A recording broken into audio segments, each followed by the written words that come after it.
মরণ বরণ করেছেন, আল্লাহ তাকে জান্নাতে রেখে দিয়েছেন। আরেকজন নারীর নাম হলো হযরতে মরিয়ম, ঈসা নবীর মা। তিনি এসেছিলেন নবীকে জন্মগ্রহণ করাতে। আরেকজনের নাম ছিল হযরতে হাজেরা, ইব্রাহিম নবীর দ্বিতীয় স্ত্রী, 2 নম্বরের বিবি। আল্লাহ পাক তাদের পাঠিয়ে দিয়েছিলেন জান্নাতে ট্রেনিং দিয়ে, যাতে বাচ্চা প্রসব করাতে যে কোনো অসুবিধা না হয়। আমিনারে বলা হলো, আমিনা একটুখানি চোখটা বন্ধ করো। আমিনা বলছেন, আমার প্রসব বেদনা চলছে সন্ধ্যার রাত থেকে, খুব ভালো করে শুনবেন, সন্ধ্যা বেলার পর থেকে মামিনার প্রসব বেদনা যন্ত্রণা চলছে। আর উনি ঘরের ভিতরে এপাশ ওপাশ করছেন। আর পার্শ্ববর্তী মক্কায় আর যত লোকের বাড়ি ছিল, আবু লাহাব, আবু জেহেল, উমাইয়া বিন খাল, সুফিয়ান ইবনে খালিদ হারবি, উতবা, উতাইবিয়া, শুআইবিয়া, ইকরামা, আবু সুফিয়ান, নাজ্জার, এদের ঘর ছিল সব পার্শ্ববর্তীতে। তবে দূরে দূরে ছিল তাদের ঘর। মামিনার ঘরের পাশে কারো ঘর ছিল না, কারণ আমিনা ওই যুগে তিনি মানুষের কাছে একটা অপবাদী সাব্যস্ত হয়েছিলেন। আমিনা দেখতে সুন্দরী, মিষ্টি মিষ্টি কথা বলে, মুস্কি মুস্কি হাসে। পাড়ার মেয়েরা তার পাশে যে কত ইয়াসরিবের দেশের গল্প আমরা শুনতে গেছি। আমরা মক্কার অধিবাসী, আমিনা হলো মদিনার অধিবাসী। মদিনার দেশের গল্প, নতুন দেশের গল্প কে না শুনতে চায়। কিন্তু আব্দুল্লাহর মরণের পরে মক্কার মানুষদের মগজে দুশ্চিন্তা জমে গেল। আমিনা দেখতে সুন্দরী, অপরূপা, মুস্কি মুস্কি হাসে, মিষ্টি মিষ্টি কথা বলে। তার কথা শুনলে কলিজার তুষেরা গল্লি বেড়ানো হয়। কিন্তু ও হলো সোয়াসে রোগিনী। কি রোগিনী? সোয়াসে রোগিনী। ওর দেহে কঠিন সোয়াসে রোগ রয়েছে। এখান থেকে 20-50 বছর আগে আমাদের দেশে যখন গরমকালে পক্স হতো না, অনেক মানুষ তাদের বাড়ির ধারে পাশে যেত না, কারণ সোয়াসে রোগ। ওখানে যদি যাই তাহলে ও রোগ আমারও ধরতে পারে।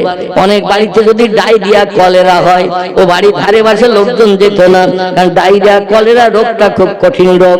ওখানে গেলে ওই হাওয়ায় হয়তো আমার দেহ কলেরা ধরতে পারে। কিন্তু আসলে তা না। আসল ব্যাপারটা আল্লাহ যারে দেবে তার হবে, আল্লাহ যারে দেবে না তার হবে না। এটা ঠিক কি না? এই করোনা হয়েছিল 2019-20 সালে। করোনা, ছেলে বাপ নিতে যায়নি, ছেলে মাকেও নিতে যায়নি, হসপিটালে মারা গেছে। খবর দেয়া হলো, তোমার বাপ মারা গেছে করোনা রোগে, মা মারা গেছে করোনা রোগে, লাশ নিয়ে চলে যাও। লাশ নিতে যাই যদি আমারও ধরতে পারে রোগ, যা পারো করো, আমরা লাশ নিতে যাব না। আমার গ্রামে এমন অনেক ঘটনা ঘটেছে। আপনাদের দিকে একটা ঘটেছে না ঘটেনি? লাশ নিতে অনেকে যায়নি কঠিন করোনা রোগের ভয়ে। কিন্তু আমাদের গ্রামে অনেক ব্যক্তি তারা নিজে হাতে করে গোসল করিয়েছে, কাফন পরিয়েছে, লাশ দাফন করেছে। তাদের কারো এই করোনা রোগ হয়নি। বিশেষ করে আমাদের মতো মৌলবী লোকেরা। আমিও পর্যন্ত কয়েকজনের জানাজা পড়িয়েছি, কাফন পরিয়ে দিয়েছি। এই রোগের ভয় যদি করতাম তাহলে ওইভাবে মরা কুকুরের মতো গর্তে ফেলে দিতে হতো কিনা। তাওয়াক্কালতু আলাল্লাহ, আল্লাহর উপরে যারা ভরসা করে আল্লাহ তাদের হেফাজত করেন। জোরে বলুন একটু আমিন। আসুন এইবার সেখানে নিয়ে চলে যাই। অসুবিধা হচ্ছে না তো আপনার? হচ্ছে না তো? কারণ আমি এখন ড্রাইভার, আপনারা এখন যাত্রী। আমি যে রাস্তায় গাড়ি চালাচ্ছি এই রাস্তায় যদি আপনাদের পছন্দ না হয় তাহলে নক করবেন, স্টারিং ঘুরিয়ে আবার অন্য রাস্তায় চালিয়ে দেবো। কারণ আমি তো ড্রাইভার, স্টারিং আমার হাতে। আপনারা যাত্রী গাড়িতে বসে আছেন।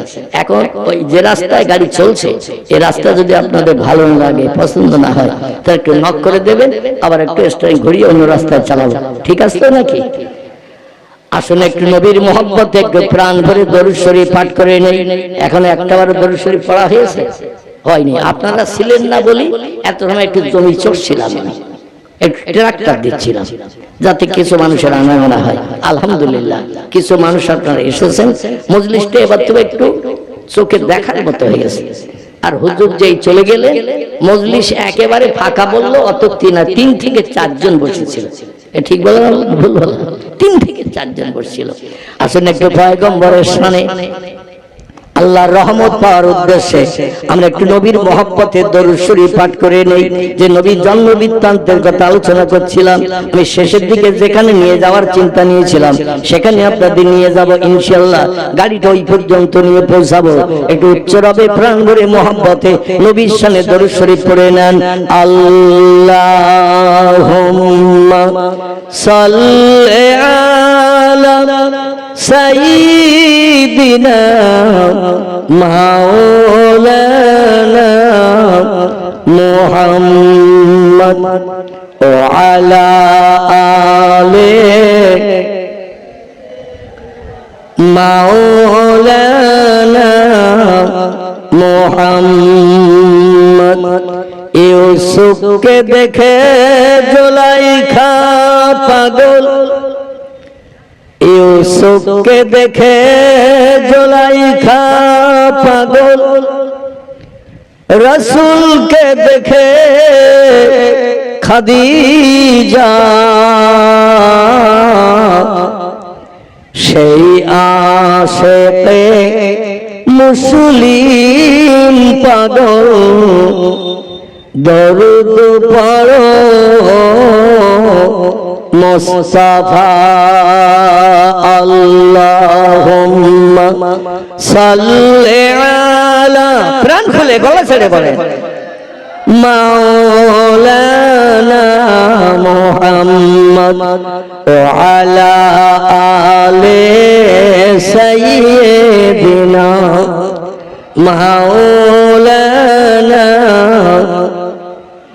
কাজ করিতে গেলেন নবী, কাজ করিতে গেলেন নবী, মা খাদিজার বাসায়। রাসূল প্রেমে মুগ্ধা হলেন, পরকালে আশায়। আল্লাহুম্মা সাল্লি আলা সাইয়্যিদিনা মাওলানা মুহাম্মদ ওয়া আলা আলি সাইয়্যিদিনা মাওলানা। প্রাণ ভরে কালেমার জিকির লা ইলাহা ইল্লাল্লাহ, লা ইলাহা ইল্লাল্লাহ, লা ইলাহা ইল্লাল্লাহ মুহাম্মাদুর রাসূলুল্লাহ।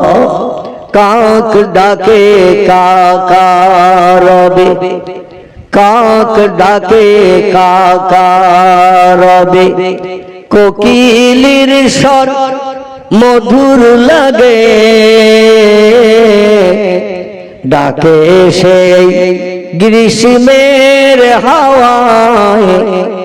আল্লাহ ছাড়া মাবুদ নাই, বলো লা ইলাহা ইল্লাল্লাহ, লা ইলাহা ইল্লাল্লাহ, লা ইলাহা ইল্লাল্লাহ মুহাম্মাদুর রাসূলুল্লাহ। ওয়ান উসমান রাদিয়াল্লাহু আনহু قال قال رسول الله صلى الله عليه وسلم من مات من امتي وهو يعلم لا اله الا الله دخل الجنه رواه مسلم। একটু চিল্লায়ে বলুন আমিন। নবীজির জবানে সহিহ মুসলিম শরীফের একটি হাদিস, হাদিসটি বর্ণনা করেছেন বিশ্ববাসীদের কাছে যিনি, তিনি হলেন নবীজির দুই কন্যার স্বামী। বোঝা গেল? এই হাদিসটি বর্ণনা করেছেন রাবীদের কাছে তিনি হলেন বিশ্ব নবীর দুটি মেয়ে বিয়ে করার সুযোগ পাওয়া স্বামী। এনার নাম জিন্নুরাইন ওসমান গনি রাদিয়াল্লাহু আনহু। জোরে বলুন সুবহান। ওসমান গনি লোকটা ভালো লোক না খারাপ লোক? লোকটা এত ভালো, দুনিয়ায় বেঁচে থাকতেই যিনি কবরে যাওয়ার আগে আল্লাহর ফেরেশতা জিবরিল আমিন মারফত জান্নাত হালাল বানিয়ে নিয়েছিলেন। একটু জোরে বলুন। আমি মাথায় টুপি দিয়েছি, মুখে দাড়ি আছে কম বেশি, হাঁটুর নিচে লম্বা জামা গায়ে আছে, আমি অধম মৌলভী আবুল কালাম বলতে কি পারবো আমি জান্নাতি হব মরে গেলে? আপনারা বলতে পারবেন কেউ? আমাদের সারা জীবনের নামাজ, রোজা, তাসবিহ, তাহলিল, জিকির, আজকার, কোরআন তেলাওয়াত আল্লাহ যদি পছন্দ না করে, কবুল না করে, তাহলে হাসরের মাঠে খালি হাতে দাঁড়িয়ে থাকতে হবে কিনা? নামাজ পড়ছি মসজিদে, মন আছে খোকার মাঠ গোশের হাড়িতে, নামাজ আছে মসজিদে, মন রয়েছে দোকানের শাটারের তালায়, দোকানটা বন্ধ করে আসলাম, জুমার নামাজ পড়তে তো তালা দিছি তো, এ মনে মনে হয় না? হয় না? মসজিদে নামাজ পড়ছি, মনে আছে যে শ্যালো মেশিনে, মেশিনটা চালিয়ে রেখে আসলাম, খেতে পানির দরকার খুব, এখন মেশিনটা বন্ধ হয়ে গেল, কি বাস্ট হয়ে গেল, কি হলো, কি পানি ছাপিয়ে অপরের খেতে যাচ্ছে, এমন চিন্তা মগজে আসে না? আসে না? একাগ্রতার নামাজ যদি না হয়, খসু যারে বলা হয়, এই একাগ্রতার নামাজ যদি আমাদের না হয়, মন যদি খোকার মার কাছে যায়, গোশের হাড়িতে যায়, দোকানের শাটারে যায়, বড় ধান খেতের আল ছাপিয়ে গেছে কিনা পানি, এখানে যদি মনটা যায়, নামাজ কবুল হবে বলে মনে হয়? সেই খোদার কসম, নামাজ কোনোদিন কবুল হবে না। আর মসজিদের নামাজে দাঁড়িয়ে দেখবেন হাজার চিন্তা আমাদের মগজে আসে। এ ঠিক বললাম না ভুল বললাম? যখন নামাজে থাকি না তখন অত চিন্তা আসে না, আর যেই নামাজে দাঁড়ায় তাকবীর তাহরিমা বলে ইবলিস শয়তান হাজার চিন্তা মনের ভিতরে ঢুকিয়ে দেয়, যাতে তোর নামাজ যেন আল্লাহর কাছে কবুল না হয়। সহিহ মুসলিম শরীফের হাদিস, নবী বলছেন যখন তুমি নামাজে দাঁড়াবে তখন এই ধারণা করে দাঁড়াবে আল্লাহ তোমার সামনে দাঁড়িয়ে আছে, আল্লাহর কাজ করছো, আল্লাহ তোমার কাজ দেখতেছে, এইভাবে নামাজ পড়বে। আচ্ছা, মালিক যদি সামনে থাকে, মজুরি যারা খাটে এরা কাজে ফাঁকি দেয়? মালিক সামনে যদি থাকে কাজে ফাঁকি দেয় মজুরিরা? বলে মালিক এসে দাঁড়িয়েছে, কাজ এখন ভালোভাবে কর, যখন 2-10 মিনিট পরে চলে যাবে তখন নাঙল তুলে ধরবি, খেজুর তলায় ছায়ায় বসবি, মালিক তো নাই। এমন ঘটনা ঘটে না? সাহাবীরা বললেন, ইয়া রাসূলুল্লাহ, আমরা তাকবীর তাহরিমা বেঁধে যখন নামাজে দাঁড়িয়ে যাব, আল্লাহকে দেখতে পাবো, এই রকম নিয়ে যদি আমাদের গাঢ়তর না হয়, সামনে নজর করে তাকালে যদি মসজিদের ওয়াল দেওয়ালের গায়ে আল্লাহরে দেখতে না পাই, তাহলে উপায় কি হবে? আল্লাহ নবী বলেন, ফাইল্লাম তারাহু ওয়া ইল্লাম ইয়ারা, ও সাহাবীরা, সামনের দিকে চোখ আলগা করে তাকিয়ে আল্লাহরে যদি দেখতে না পাও, তাহলে ওয়াইল্লাম ইয়ারা, আল্লাহ তোমাদের সামনের দিকে তোমাদের নামাজ পড়া দেখছে, এই ধারণাটা করে নিয়ে নামাজ আদায় করবে। আল্লাহ তোমাদের দেখছে এই ধারণা যদি করে নিতে পারো, কাজে আর গাফিলতি হবে না, কাজে ভুল হবে না, কাজে মনোনিবেশ অন্যদিকে যাবে না, এই নামাজটি আল্লাহর দরবারে কবুলিয়তের দরজায় পৌঁছিয়ে যাবে। জোরে বলুন একটু সুবহানাল্লাহ। এখন এই নামাজ আমরা কজন পড়ি এই নিয়ে সংশয় আছে। পৃথিবীতে দুটি দলের মানুষ এই নিয়েতে নামাজ পড়েছে। একটি দলের নাম হলো নবী আম্বিয়ার দল, একটি দলের নাম হলো ওলি আউলিয়ার দল। বোঝা গেল? একটি দলের নাম হলো নবী আম্বিয়ার দল, একটি দলের নাম হলো ওলি আউলিয়ার দল। আর যত দলের মানুষ আমরা পৃথিবীতে বাস করছি, আলেম, হাফেজ, কারি, মুফতি, মসজিদের ইমাম, মুয়াজ্জিন, মুক্তাদি, চাষি, তাঁতি, কামার, কুমার, সুফদর, ধোপা, নাপিত, ডাক্তার, কবিরাজ, হাকিম, জজ, উকিল, ব্যারিস্টার, বিজ্ঞান, দর্শন, ইঞ্জিনিয়ার, ভূতত্ত্ববিদ, ঐতিহাসিক, সাহিত্যিক, ভৌগোলিক, এমন করে দর্জি থেকে শুরু করে সুতোর মিস্ত্রি পর্যন্ত, গাড়ি ড্রাইভার থেকে শুরু করে কন্ট্রাক্টর পর্যন্ত, যত দলের মানুষ আমরা পৃথিবীতে আছি, আমরা কোন দলের মানুষ কিন্তু একাগ্রতার নামাজ পড়তে পারি না। কেবল দুটি দলের মানুষ একাগ্রতার নামাজ আদায় করেছে। আর এদের টোটাল নামাজগুলো আল্লাহ কবুল করে নেওয়ার কারণে কোনদিন তাদের থানা পুলিশের কাছে যেতে হয়নি, ওসির কাছে যেতে হয়নি, কোর্ট কাছারিতে যাওয়ার প্রয়োজন হয়নি, মানুষের কাছে হাত পাতার দরকার হয়নি, প্রধানের কাছে দরখাস্ত দিতে যেতে হয়নি, মেম্বারের সঙ্গে যুক্তি করতে হয়নি, এমএলএর সঙ্গে কোনো গোপন আতাতের আলোচনা করতে হয়নি। সব সমস্যার সমাধান আল্লাহ দুটি দলের মানুষের নিয়েছেন। আমার ভাইরা, সব সমস্যার সমাধান এই দুটি দলের মানুষের নিয়েছেন। তিনি হলেন আল্লাহ সুবহানাহু তাআলা। একটু জোরে বলুন সুবহানাল্লাহ। নবী হাদিস শরীফে জানাচ্ছেন, মান কানা লিল্লাহি কানাল্লাহু লাহু। যে লোকটি আল্লাহর আপন হয়ে যায়, আল্লাহ তাদের আপন হয়ে যায়।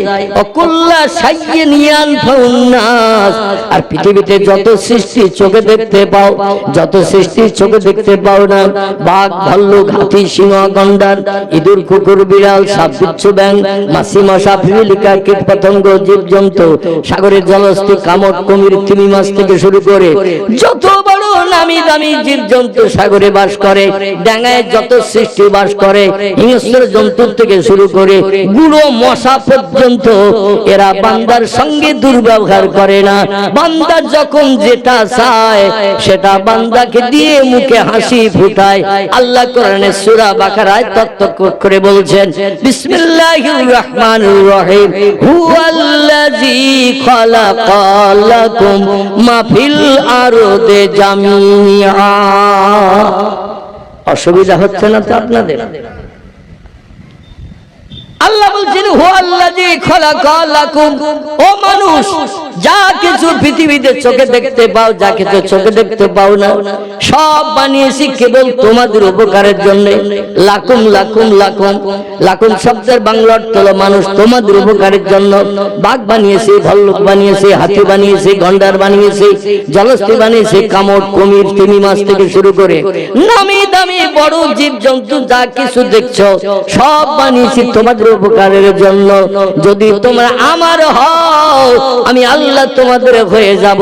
আর আমি যখন তোমাদের হয়ে যাব, অকুল্লা শাইইন ইয়ানফাউন নাস। এমন কোন সৃষ্টি পৃথিবীতে নাই যারা তোমাদের সঙ্গে দুর্ব্যবহার করে। সবাই তোমাদের হুকুম তামিল করবে, যখন যেটা বলবে সেটা শুনবে। কোনদিন তোমাদের সঙ্গে দুর্ব্যবহার পৃথিবীর কোন সৃষ্টি করবে না। কারণ লাকাদ খালাকনাল ইনসানা ফি আহসানি তাকবীর। আল্লাহ কোরআনে সূরা 3 এর ভিতরে তত্ত্ব করে দিয়ে বলছেন, যত সৃষ্টি পৃথিবীতে আছে সমস্ত সৃষ্টির ভিতরে আমি সেরা করে, দামি করে, মর্যাদাবান করে একটা সৃষ্টি বানিয়েছি। এই সৃষ্টিটির আরবি নাম হলো ইনসান, ইংরেজি নাম হলো ম্যান, বাংলা নাম হলো মানুষ। মানুষ মানুষ সমস্ত সৃষ্টির ভিতরে সেরা করে বানিয়েছি ইনসানকে, ম্যানকে, মানুষকে। মানুষ হলো সব সৃষ্টির ভিতরে সেরা। একটু চিল্লায়ে বলুন সুবহানাল্লাহ। এবার একটা ছোট্ট প্রশ্ন করি মগজ ধোলাই করার জন্য, অসুবিধা হচ্ছে না তো? ছোট্ট প্রশ্ন। আল্লাহ কোরআনে সূরা বাকারায় আয়াত দিয়ে জানিয়ে দিলেন, কোরআনের আয়াত সব সত্য তো নাকি? সত্য। আমি মাঝখানে বক্তৃতা শুরুর সময় একটু বলেছিলাম, কয়েকজন ছিলেন যখন, আমি বললাম আপনারা সবাই সত্য বলছেন, তাহলে একটু যাচাই করব, এ বলেছিলাম না? কয়েকজন অল্প ছিলেন। এই যাচাই করার জন্য একটা তথ্য আমি দিয়েছিলাম কোরআনের সূরা রহমানের 2য় রুকু থেকে। মনে আছে কারো? সূরা রহমানের 2য় রুকু থেকে তথ্য দিয়েছিলাম, রব্বুল মাশরিকাইনে ও রব্বুল মাগরিবাইন।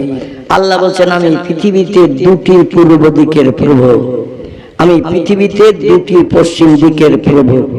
এবার আপনাদের কাছে জিজ্ঞাসাবাদ করি, কোরআনকে কেমন সত্য বিশ্বাস করে? এই পৃথিবীতে পূর্ব দিক কটি? সবাই থেকে করছেন? পূর্ব দিক কটি? একটা যখন বলছেন জোরে বলেন, অধমের কান পর্যন্ত আওয়াজটা আসুক। আর আপনারা কেউ বলবেন না, থাকবেন ওইভাবে। এখানে কোনো বিপদ মুসিবত নাই, ফেরির মাল 10 কেজি কম হবে না। উত্তর ভাই যেমন দিয়েছে, আপনাদের মুখ দিয়ে উত্তর চাচ্ছি। পৃথিবীতে পূর্ব দিক কটা? একটা। আল্লাহ বলছেন, আমি পৃথিবীতে 2টি পূর্ব দিকের প্রভু। তাহলে আপনারা একটু আগে বক্তৃতার প্রারম্ভে বলেছিলেন কোরআন সত্য, তাহলে সত্য বিশ্বাস করেন আপনারা কেউ? সত্য যদি বিশ্বাস করতেন তাহলে বলবো আল্লাহ যেমন বলেছে পূর্ব দিক দুটি, আপনাদেরও বলার দরকার ছিল পূর্ব দিক দুটি, তাহলে তো কোরআন সত্য হবে নাকি? আল্লাহ যা বলেছেন সেটাই বিশ্বাস করেন, তাহলেই তো কোরআন সত্য হবে। আল্লাহ বলছেন শুধু পূর্ব দিক দুটি নয়, ও রব্বুল মাগরিবাইন, আমি পৃথিবীতে দুটি পশ্চিম দিকের প্রভু। এবার জিজ্ঞাসাবাদ করে এই পৃথিবীতে পশ্চিম দিক কটি? কটা? ছেলেটা বলছে দুটি, আপনার তো কিছু বলেন না। সেইটাই তো আমি জিজ্ঞাসা করছি। আপনারা জানেন পৃথিবীতে পশ্চিম দিক একটি, কারণ সূর্য সন্ধ্যাবেলা ডোবে যেদিকে সেদিকটা কোন দিক? এবার বলতে অসুবিধা, সূর্য যেদিকে ডোবে সন্ধ্যাবেলা সেই দিকটা হলো পশ্চিম দিক। সূর্য ভোরবেলা যেদিক থেকে গাছের মাথা দিয়ে ডগমগ করে ঠেলে ওঠে এই দিকটা কোন দিক? পূর্ব দিক। তাহলে সূর্য যেদিকে উদয় হয় সেদিক পূর্ব দিক, সূর্য সন্ধ্যাবেলা ডোবে যেদিক সেদিক পশ্চিম দিক। পৃথিবীর বিজ্ঞানীরা সূর্য দেখেই দিক নির্ণয় করেছেন, ধারাপাতে সেটা লিখে দিয়েছেন। এক চন্দ্র, দুই পক্ষ, তিন নেত্র, চার বেদ, পাঁচ পঞ্চবান, ছয় ঋতু, সাত সমুদ্র লিখেছে না লিখেলে? 9 নবগ্রহ, 10 দিক লেখা আছে না নাই? ধারাপাতে লেখা আছে। বিজ্ঞানীরা বলছে পৃথিবীতে দিক হলো 10টি, 10 দিক বা 10 দিক। আমরা বলি না এটা দিক না, দৈশিক দিক। দিক মানে হলো এক একটা এলাকা। বিজ্ঞানী বলছে পৃথিবীতে দিক হলো 10টি, প্রধান দিক হলো 4টি, পূর্ব, পশ্চিম, উত্তর, দক্ষিণ। এরপরে আরো আছে ঈশান, নৈরত, অগ্নি, বায়ু। তাহলে 4 আর 4 কয় হলো? 8। তারপরে আরো দুটি দিক আছে, ঊর্ধ্ব আর অধঃ, উপর আর নিচে। তাহলে কয় হলো? 10। আল্লাহ বলছেন আমি পূর্ব দিকের প্রভু হলাম দুটি, পশ্চিম দিকের প্রভু হলাম দুটি। তাহলে এটাই যদি বাস্তব সত্য হয় তাহলে দিক আরো বাড়বে না কমবে? বিজ্ঞান যে তত্ত্ব দিয়েছেন খুব ভালো করে বুঝবেন। আর যদি কোনো মগজে কোনো প্রশ্ন আসে সেটাও জিজ্ঞাসাবাদ করবেন। তাহলে আমার একটু লম্বা সময় লাগবে আপনাদের মগজ সাফ করতে। আর যদি বলেন যা বলছেন বলুন তাই শুনে বাড়ি যাব, তার দুশ্চিন্তা যদি মগজে আলাদা জোট, ওটা কিন্তু নিয়েই বাড়ি যেতে হবে। ঠিক বললাম না ভুল বললাম? আপনাদের নিয়েই বাড়ি যেতে হবে। এখন দুটি, আমরা একটা পূর্ব দিক একটা পশ্চিম দিক এটা ধরে 10 দিক গুনি। আল্লাহর কথা মোতাবেক পূর্ব দিক যদি দুটি ধরি, পশ্চিম দিক যদি দুটি ধরি, তাহলে দিক বাড়বে না কমবে? বাড়বে। তাহলে বেরিয়ে কত হবে? বাড়লে কত হবে? দিক 12। আল্লাহ কথা বলতেছেন, তবে যেন একটা ভিতরে রেখে রেখে বলতেছেন। আহারে এই যে 12 হয় এটাই কিন্তু বিজ্ঞানীদের গণনায় ভুল। বিজ্ঞানীদের মগজের জ্ঞানে একটু কমতি আছে, এই জন্য বিজ্ঞানীরা সঠিক তথ্য দিতে পারেনি। আল্লাহর জ্ঞান বিজ্ঞানীদের থেকে বেশি না কম? একটু জোরে। আল্লাহ বলছেন ওমা উতিতুম মিনাল ইলমি ইল্লা কালিলা। ও মানুষ, তোমাদের মগজে যে জ্ঞান, যে জ্ঞানের মাধ্যম দিয়ে ক্যালকুলেটর বানিয়েছো, কম্পিউটার বানিয়েছো, রিমোট কন্ট্রোল বানিয়েছো, স্যাটেলাইট বানিয়েছো, ইন্টারনেট বানিয়েছো, উপগ্রহ বানিয়েছো, চন্দ্রযান বানিয়েছো, পাতাল রেল বানিয়েছো, সাবমেরিন বানিয়েছো, রেডিও বানিয়েছো, ভিডিও বানিয়েছো, ভিসিআর বানিয়েছো, কোল্ড স্টোর হিমঘর বানিয়েছো, ফ্রিজ বানিয়েছো, আরো কত কিছু বানিয়ে পৃথিবীর মানুষের মুখে হাসি ফুটিয়ে দিয়েছো। মোবাইল মেশিন প্রথম যখন বার হয় শুধু হাওয়ার মাধ্যম দিয়ে একে অপরের সঙ্গে কথা বলা যেত, এখন মোবাইল মেশিনটা হয়ে গেছে সিনেমা হলের ঘর। ঠিক বললাম না ভুল বললাম? মোবাইল মেশিন এখন সিনেমা হল হয়ে গেছে। তার কারণ যদি বলেন হোয়াট ইজ দ্য ডকুমেন্ট, তাহলে একটা ছোট্ট তথ্য দেব। এই যদি টাচ মোবাইল একটু লম্বা মার্কা পকেটে থাকে, তাহলে সিনেমা হলে আর লাইনে দাঁড়িয়ে টিকিট কেটে ভিতরে ঢুকে ছবি দেখার দরকার আছে নাকি? মোবাইল মেশিনের ভিতরে এখন সিনেমা হল বিজ্ঞানীরা ঢুকিয়ে দেশে না দেয় না। বসিরহাটে নামি দামি কয়েকটা সিনেমা হল ছিল, একটির নাম দেবযানী, একটির নাম ফাল্গুনী, একটির নাম মিলনী। খোলাপতার পাশে বাজিয়ার রোডে ছিল বলাকা। বসিরহাট থেকে বারাসাত রোড দেগঙ্গা বাজারের মুখে ডান পাশে ব্যাকের পাশে দেখলেই দেখতে পেতেন একটি সিনেমা হলের ঘরের সামনে সাইনবোর্ড, নাম লেখা ছিল তারা।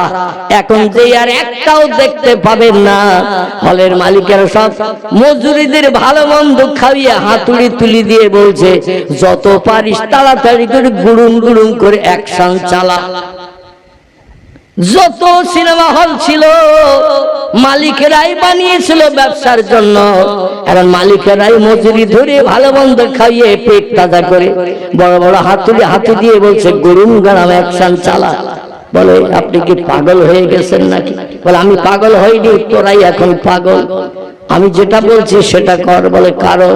বলে হলে আর একটা লোক আসে না, টিকিট কাটে না, কারণ বিজ্ঞান হল বানিয়ে দিয়েছে মোবাইল মেশিনের ভিতরে, ঘরে বসে বসে শুধু সব দেখছে।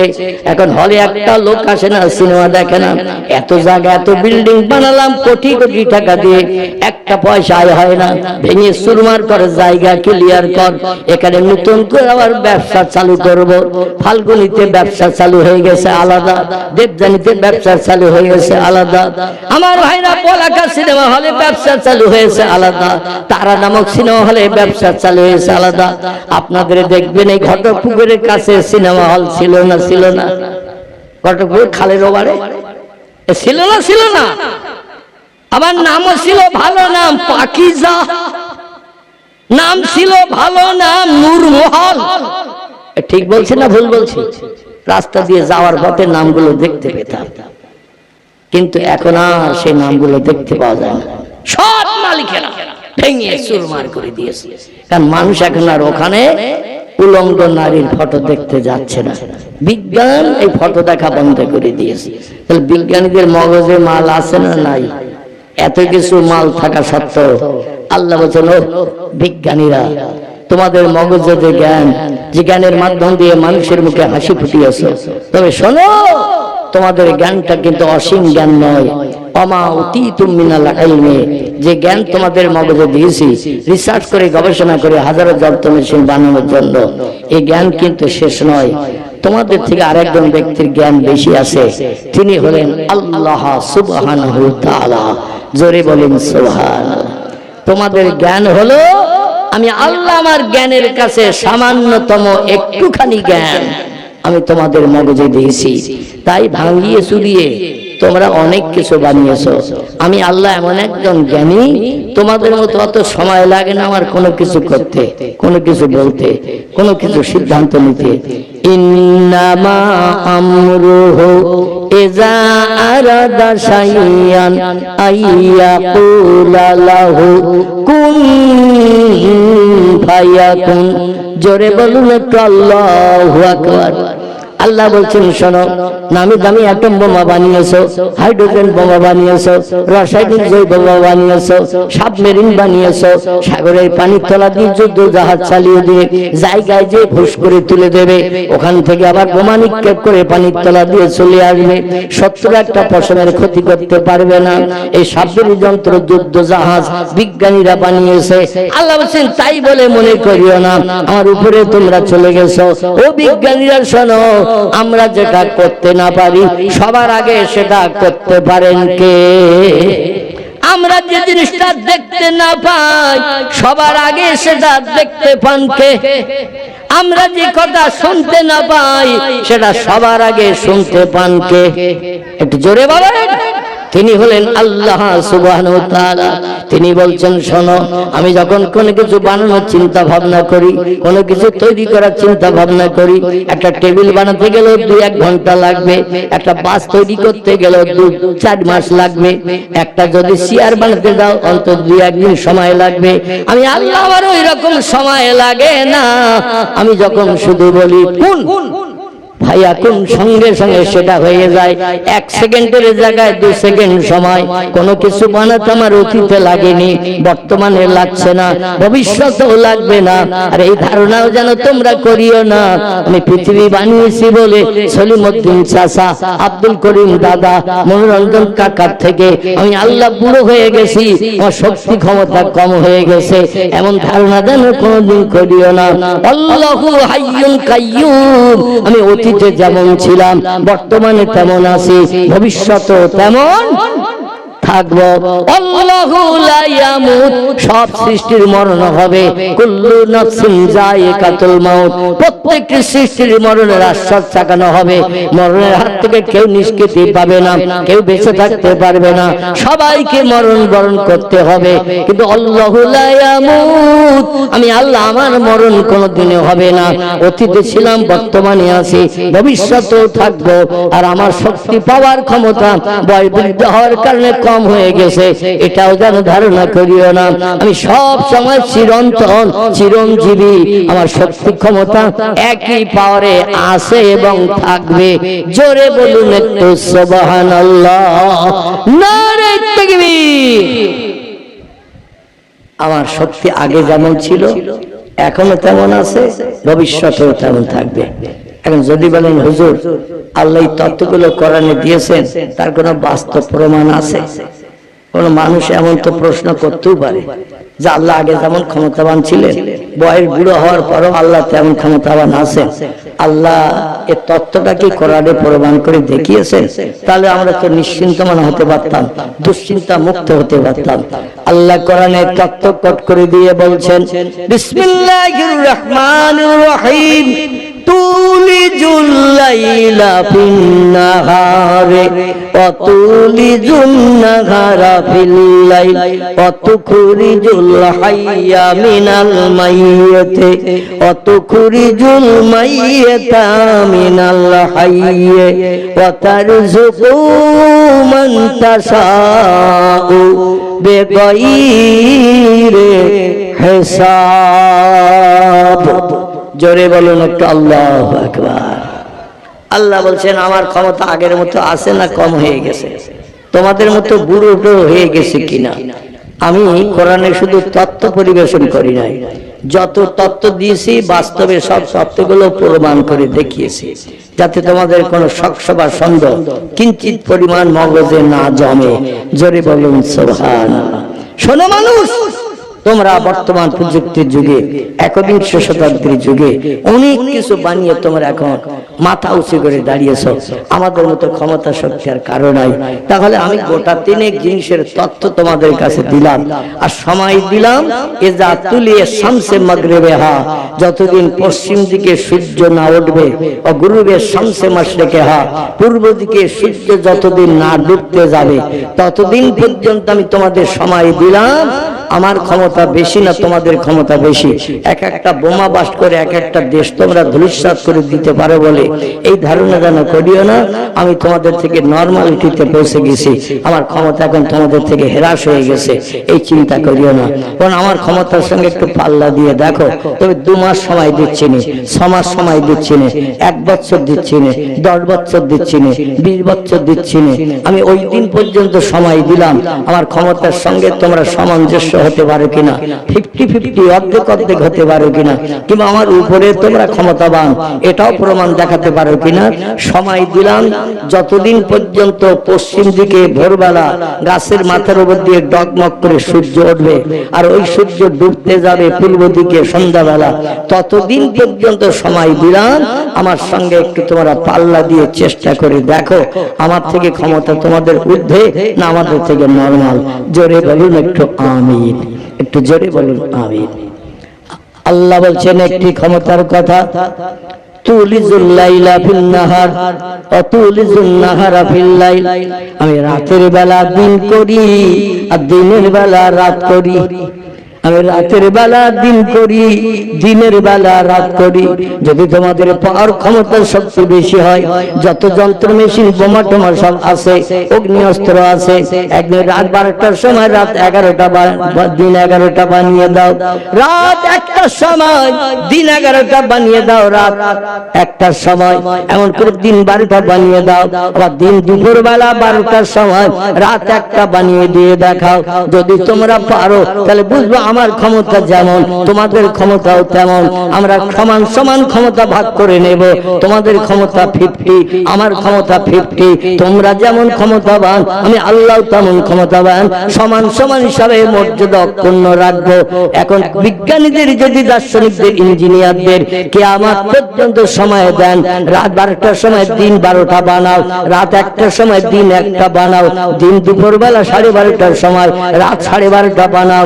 Russia, Japan, German, England, Holland, Poland, Italy, Brazil, Thailand, Singapore, Burma, Hindustan, Pakistan, Bangladesh, Afghanistan, Iraq, Iran, Kuwait, Jordan, Arab, পারস্য, তুরস্ক, Libya, Nigeria, Indonesia, Malaysia, Sri Lanka, Burma, Tajikistan, Kazakhstan, Balochistan, Azerbaijan, Armenia, Saudi Arab, শাহী, শাম, সিরিয়া, মরক্কো, ইয়ামান, বুলগেরিয়া, মিশর, জর্ডান, পারস্য, তুরস্ক থেকে শুরু করে যত দেশ পৃথিবীতে আছে সব দেশের বিজ্ঞানীদের যদি ডাক দিয়ে বলেন, ও বিজ্ঞানীরা, দার্শনিকেরা, ইঞ্জিনিয়ারেরা, তোমরা দিন 12টার সময় রাত 12টা বানিয়ে দাও, রাত 1টার সময় দিন 1টা বানিয়ে দাও, ওরা সব দাঁড়াবে না, এতে কাবে নিয়ত করে চলে যাবে। কি দাঁড়াবে যে আমরা পারবো, করে দেখাবো?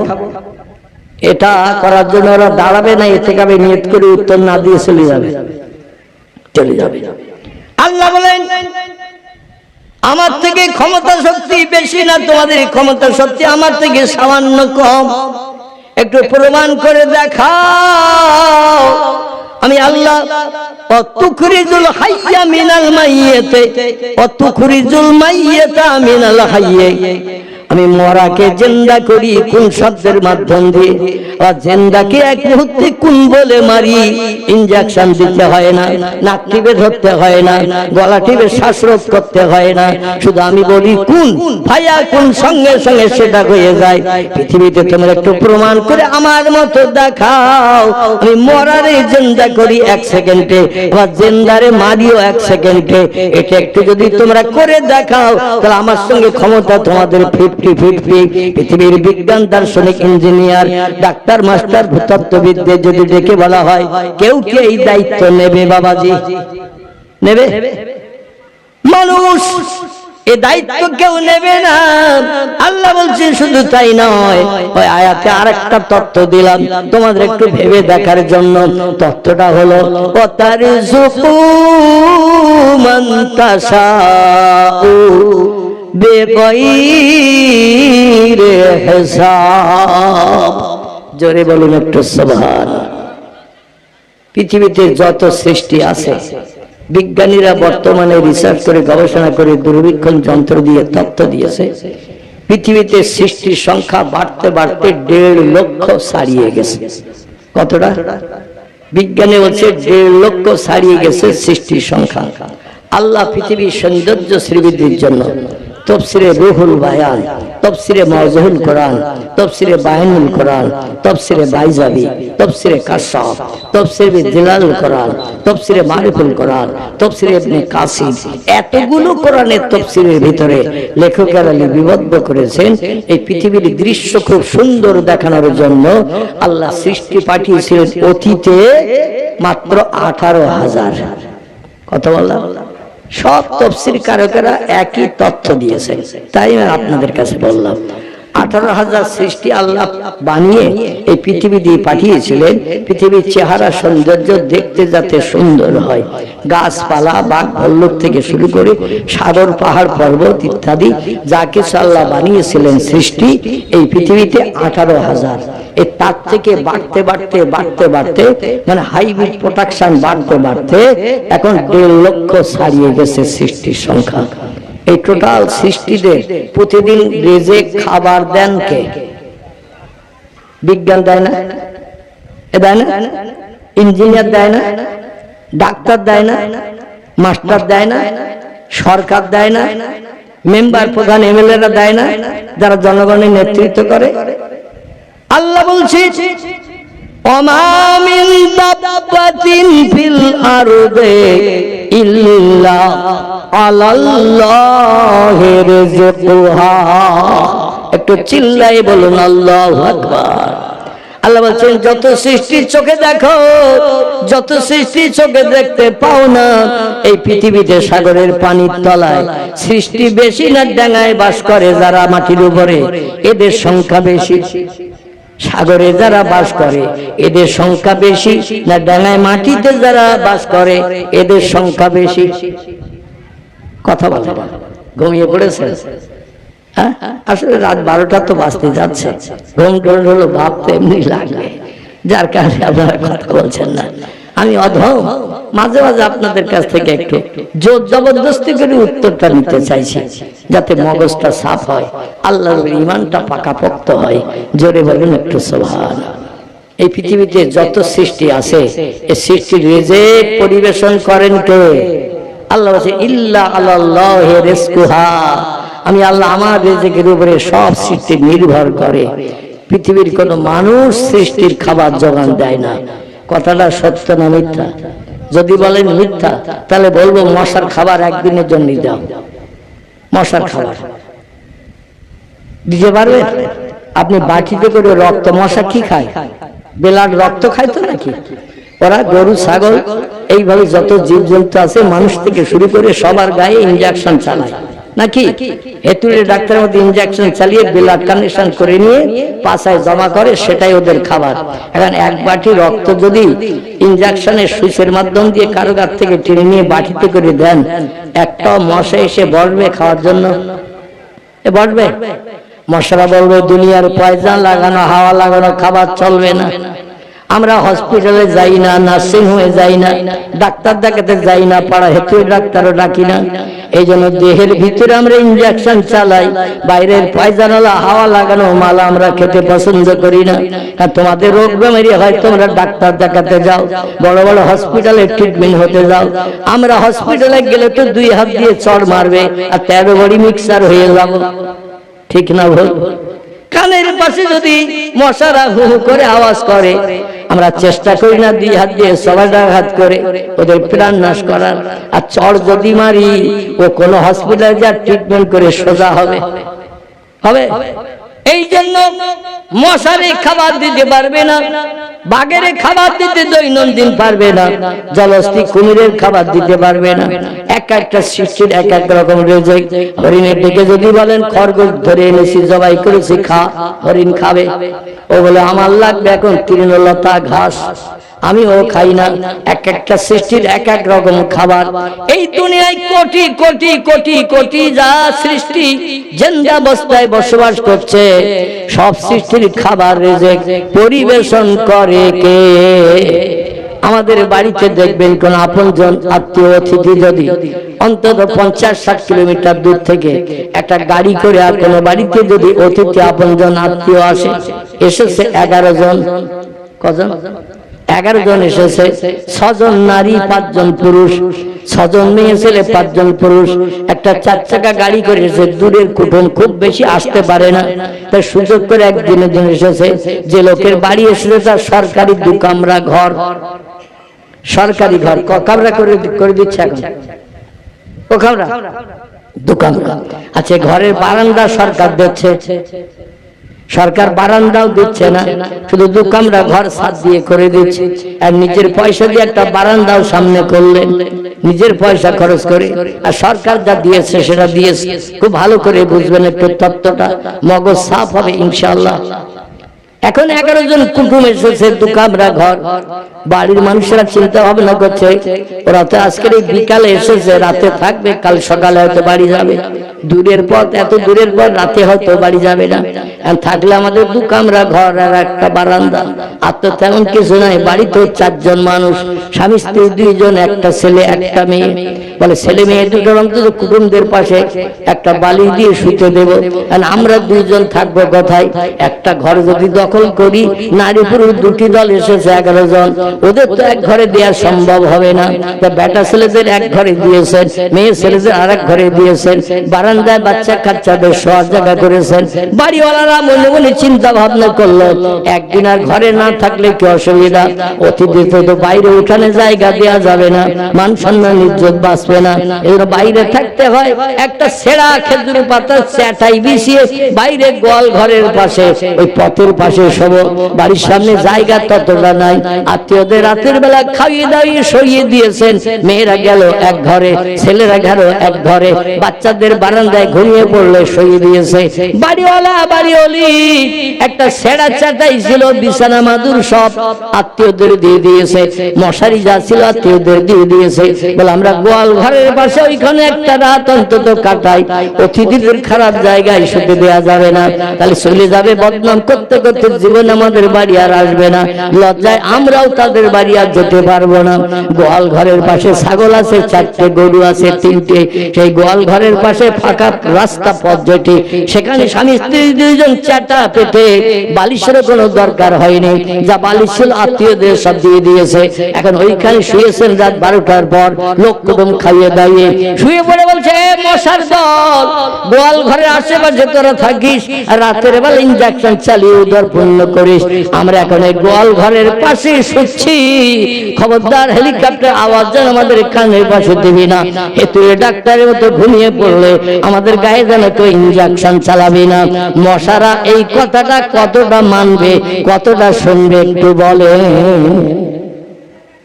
মশারা এরা মানবে তো কথাটা? বাড়িওয়ালারা বলতেছে আমরা ঘুমাবো সারাদিন ক্লান্ত, এই জন্য আমাদের গায়ে যেন ইঞ্জেকশন চালাবে না, দমদম এয়ারপোর্টে হেলিকপ্টারের মতো আওয়াজ যেন কানের পাশে দিবি না, ঝামেলা করবি না। আচ্ছা এই মশারা শুনবে তো কথা? মশারা বলবে একটু ঠান্ডা হও, তারপরে কোথায় কোন জায়গায় ফাঁকা থাকে দেখবো, আর পাড়ার হেতুর ডাক্তারের মতো ইঞ্জেকশন ভোর পর্যন্ত চালাবো। ঠিক না ভুল? কথা বলে ঠিক না ভুল? যেখানে যেখানে হাতে মুখে মাথায় পায়, যেখানে যেখানে জায়গা ফাঁকা পাবে, সেখানে সেখানে ওরা ইঞ্জেকশনের আল ফুটাবে না, ফুটাবে না। কিন্তু আল্লাহ বলছেন, ও দুনিয়ার মানুষ, যারা আমার হয় আমি আল্লাহ তাদের হয়ে যাই। অকুল্লা সাইয়েন ইয়ানফাউন নাস, শুধু গুঁড়ো মশা নয়, বড় বড় জীবজন্তু পর্যন্ত আমার বান্দাদের এক্সপ্রেস করে, সম্মান দেয়, বান্দাদের সঙ্গে দুর্ব্যবহার করে না। জোরে বলুন একটু সুবহানাল্লাহ, নারে তাকবীর। এখন এই মশা আমি মৌলবি আমারও দাম দেয় না, রাতের বেলা খাটের পাশে নিচে যখন খেতে বসে জলসা সেরে বাড়িতে, কোনদিন 4টে, কোনদিন 4:30, কোনদিন 5টা বেজে যায়। আমি অপারেশনের পর থেকে বাইরে কোথাও খাই না। গতকাল মুর্শিদাবাদ কান্দিতে গেছিলাম, সেখান থেকেও না খেয়ে ফিরে এসেছি। গত রাত্রের আগের রাত্রে ছিল আপনার দক্ষিণ 24 পরগনা, সেখান থেকে ভোর 4টার সময় বাড়ি ফিরেছি। বাড়ি যেয়ে নাবিকে ইনসুলিন দেই, তারপরে বাড়িতে যা রান্না থাকে তাই খাই। এখন ওই খাটের নিচে বসে যখন খাই, ওখানে একটা আড়াল মতো হয়, তো খেতে বসেছে আর মশা পিঠের দিকে ইঞ্জেকশন চালাচ্ছে। আর ইঞ্জেকশন মশা চালালে বোঝা যায় না, যায় না, পিট পিট করে চুলকায় কিনা। ওখানে একটু যদি চড় মারে দেখবেন হাতের সঙ্গে মশা ও 13 বড়ির মতো মিক্সার হয়ে গেছে, হাতের সঙ্গে লেগে আসে। কিন্তু এই মশা কথা শুনেছেন ওই দুটি দলের মানুষের, মান কানা লিল্লাহ, যে লোকটি আল্লাহর আপন হয়, কান আল্লাহু লাহু, আল্লাহ তার আপন হয়ে যায়। এটা হলো নবী আম্বিয়ার দল, ওলিয়া উলিয়ার দল। পৃথিবীর শুধু মশা নয়, আরো যত নামি দামি বড় হিংস্র জন্তু আছে, তারাও পর্যন্ত এই দুটি দলের মানুষের সঙ্গে কোনদিন দুর্ব্যবহার করে নাই। ফুরফুরার পীর আবু বকর সিদ্দিক আল কুরাইশি, আপনারা যারে বেশি চেনেন জানেন, যার মতাদর্শ মোতাবেক আপনারা চলেন, ঠিক তো নাকি? না অন্য কোন পীরের মুরিদ আপনারা? অন্য কোন পীরের আদর্শ মেনে চলেন আপনারা? আমার যতটুকু জানা, আপনাদের দক্ষিণ এলাকায় মানুষরা বিশেষ করে ফুরফুরা মতাদর্শটা একটু বেশি মেনে চলে, কারণ এটা হলো খাঁটি, একেবারে দুধে ধোয়া মতাদর্শ। জোরে বলুন একটু সুবহানাল্লাহ।